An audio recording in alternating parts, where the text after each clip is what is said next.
ndadzoka zvakare nenhau yamurato dhiraresi sekuziva kwavanhu vazhinji vari kuzhe kwenyika right now. Asi vari kuzhe kwenyika ndakaona hangu vhidhiyo yaibuda vachiswa madhipi ndikati idzi dzinenge ndinoita mutete handina kuiita zvangu vhidhiyo yacho iyoyoyo ndikati isi tinoda vanzoda kupi kunoitwa zvekutamba vachinakirwa ndo zvakwatoda ikoko izveutano hwevanhu chirege ndisiyana nazvo. Ndobva ndaiona ndobva ndaisiya vanga vatorina Obina wavo achivasesekedza achinda vese achimiramira navo arimo pese. Obina is a good person ndofunga in terms of supporting ndo zvandakanotisa hangu from afar. Ndisingazoziva hangu kuti padhuze ndati from afar zvatinenge tichiona he looks like munhu uri caring. Zvokwadi ndikura nema vanhu vazhinji kunyanya kuvadzimai vanodawo kuti kana uchida kuchipatara nyangwe kunotaurwa zineri kuti ratekekede unoda kuita your personal person kwete kunzi inda ndozokuona wadzoka kana kuzonzi wakazodii zino riyari unoda kuyemewo uchingoyemerawo someone wako uri padivi ndozvatokwanisa kutaura that caring inongodiwo zvayo. Saka tochibvepo tida pakuti vabva pepe inangwana zoti yanga iri nhau yemadhipa anga akaisirwa ndikati ndisiyana nazvo. Then ndobva pazokuda vachisafuti mivhidhiyo yeface vachigadzirwa kumeso kwavo kati still that's hechi pamwe nezveutano hwavo let me not touch it. Ndobva ndasiya zvakare asi tichiri ipapo zvakare chipane chazotenderera chekuti vanyora kuti surgery yaita successful. Inini I actually didn't know kuti mura vane surgery yavari kuita go through kana kuti zvinhu zvese zvezvo zvandaiona madripi nezvese zvazvichiprepare for surgery I didn't know. Zvikanzi the surgery was indeed a success. I now have that flat tummy and you will not believe my skin, how it has changed in just a couple of days. Indeed, some things are worth spending money on. Ntaingo zhuonero pama celebrities ekuma international countries. What an experience indeed. Thank you, Herawood Medical Care, for a job well done. Ladies, vanoda kubviswa mafetsi mudumbu and kugadzirwa skin. You should check out this clinic. They do wonders, Kani. It's a bit expensive, but it's worth every cent. Ndobva vaisachi fananzo nani na dhokotera vachoni vanoita zvekubvisa feti idzodzo ndofunga nemasikini evanhu. Vanhu ndobva ndati I didn't know kuti ndo zvaiitika. Saka like I said, ikana dzinyaya dzikaenda two piece na kunyanya utano hanani kuda kudzibata hangu. Asi iyi vangoti isurgery yavakaitwa yekubvisa zvawo mafuta nekugadzira zvavaigadzisa izvozvo.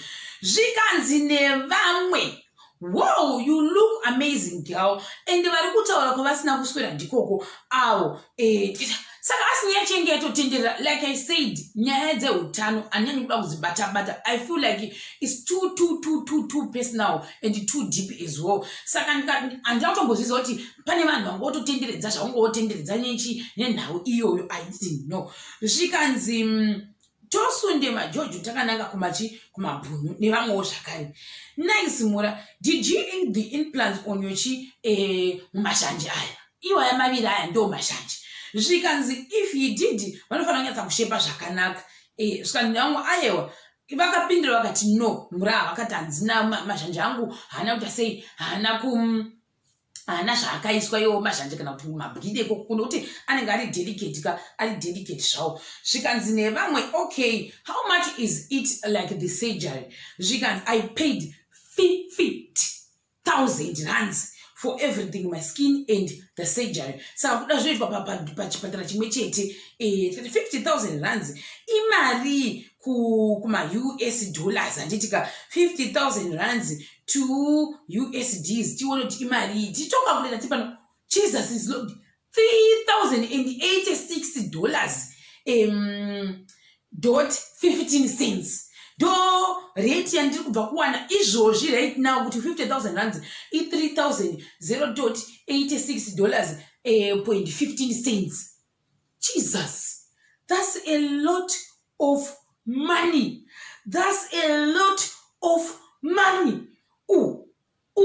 So then you were up and the vakati 1,000 rands. Do manya 1,000 rands today. She says, yo mariese iyo mina I can't. Imari mota ke. Imari mota kana toti imari yes tent. Tunotenga stand ka.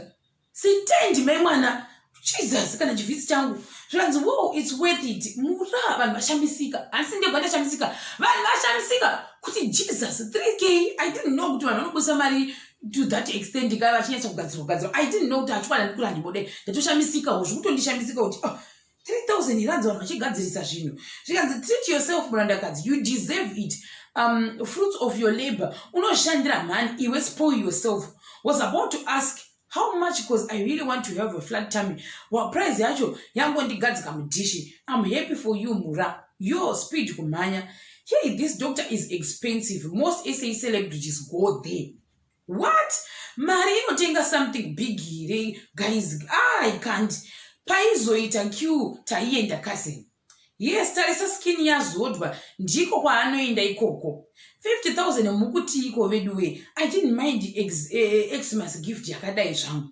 good for you zvosiyana maprice anotangira pa 600 rands hama 600 rands chaiyo zvanzika dumbu iyi zvatove zvelife here kana kuzvofamba sei zvikanzi ita mari ndeyako ukushandira what about pain okay ndochkaini zvikanzi 50 what indisina kana 50 like 50 rands chaicho handina zvikanzi mabhiso dumbu ripi vanhu vazhinji tega ndimutanga disclaimer rekandanza kuti inini I would know kuti dumbu ramura ranga rakakura sei zvekuti tainda here kana kuti ranga risina kukura zvekuinda I don't know handizivi asi tichiri ipapo rekaningoti point yekuti vamwe vanga vachiti the surgery yavaitwa chokuti dumbu vanga taiona sekuti vanga vasina big tummy one ndo vamwe matauriro avanga vachiita kuti was it necessary because manga musina chidumbu guru vamwe vakati aiwa ane mari yake anongoita zvaanoda nemari yake asi vamwe vangoti zvinozoita sei zvinozongoramba zvakamendeneka here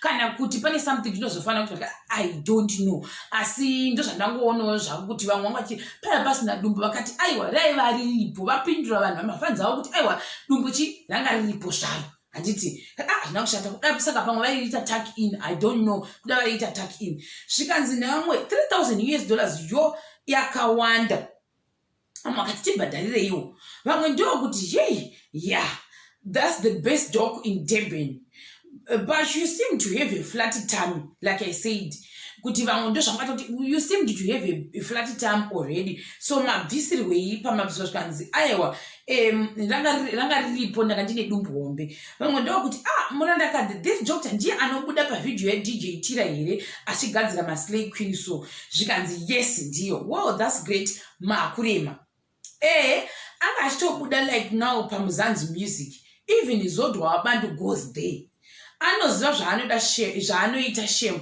you look good nevamwe hey my mentor already advertising kuti muri kuuya kuno kuPretoria hope you find us taane maflat tummies yeah zodwa ndokwaanoenda maiti chiroko in even vamwe vakangotaura zvavanotaura so that's nice murandakadzi vamwe pavanzwa kuti ndiye doctor wazodwa vakutogayawo kuenda ikoko zvokwadi vana maitaura nemari dzavo hakuna kunzi $3 hakuna kunzi $4 zvina kushata isi kudzidza igore rezvidzidzo tokutodzidza sakazivi like I said I didn't know kuti unokwanisa kubhadhira mari yekuti unobviswa feti padumbu nekugadzirwa futi face I didn't know and zvichitoka the 50,000 that's $3,000 and 86 pareti yanhasi plus 15 cents pamusoro uchitobvisa kuti ketu just look good saka meaning kuti vanhu vese tinozoona vaye vakanaka vachislaya vachiita sei vanenge vabuda chii cash out vanenge vabuda cash out because ingaingofungwa ndokuno kwandinonya kuona vanhu vachigadzirwa kuno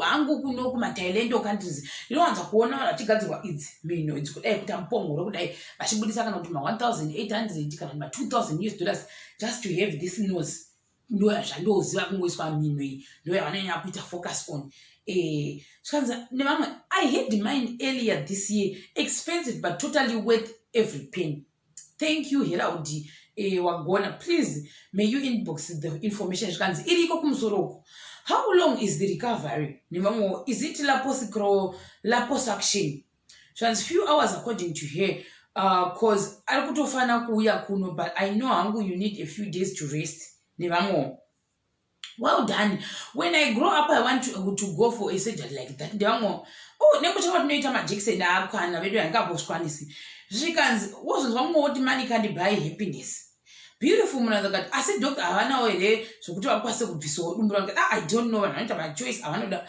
wozonzwawo vamwe vanhu vachitaurisa but manga muri right one paflight time nevana 2 mutori good zvaitoratidza kuti munge mutongori kabhebhi muchiongoratidza kunge muri same age. Exercise is the best and it gives lasting results and a whole lot of health benefits. Do what makes you happy, Mura. Expensive life to the fullest. We love you. Lovely Mura. You look fabulous already, dear. Happy skinny, yagadziriswa. Yanga yanetsa nyaya yacho ni pano pa social media. Like I said, ine angu nenda tapkire ku department iroro. Do they catch you exactly or what? Inanzoziviwo. Africa zvakaziramba zvoitwa nevasingashambadzi chete havo. Muzimu macho vakatoti vatisingazodi vakatozviita kudhara. You still had a good body then even before the surgery. The difference is almost the same. Happy for you. Wow, maititi ndokudira kutaura chokwadi. Dai vari vamwe tatonyeberwa kunzi Herbal Life.